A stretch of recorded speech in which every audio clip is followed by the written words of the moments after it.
Jeg tænker, at vi alle sammen kan være enige om, at det her samfund og den her verden, vi lever i, den er fyldt med stress og stimuli. Vi hele tiden får indtryk, hele tiden ting, vi skal forholde os til. Så vores system er konstant stresset.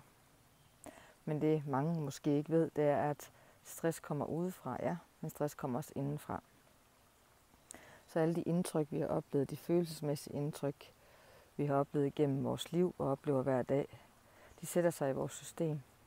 De traumer, vi har oplevet, vi har alle oplevet traumer, hvis de ikke får forløsning, hvis de ikke kommer til udtryk, de indtryk, som sætter sig som aftryk, ikke kommer til udtryk, så er vores sympatiske nervesystem, vores anspændte nervesystem, det er konstant tændt. Og når det konstant er tændt, så er vores krybdør konstant tændt. Det vil sige, at vi reagerer ud fra vores følelser, bliver overvældende, vi bliver nemt vrede, vi bliver nemt irriteret, vi bliver nemt kede af det. Så får vi ikke forløst de her ting, både det, at det sympatiske nervesystem det konstant er aktiveret, så er ikke kun nok med det.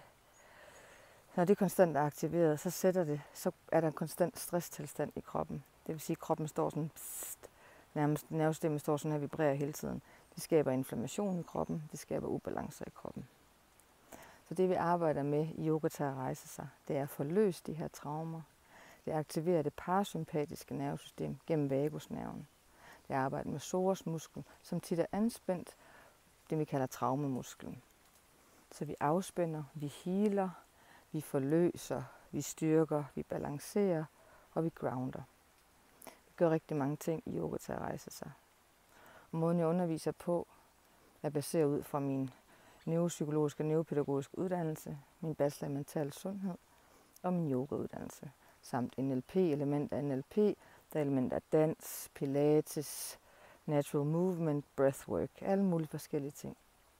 Så det yoga til at rejse sig egentlig handler om, det handler om at lade de indtryk, der sætter sig som aftryk, komme til udtryk.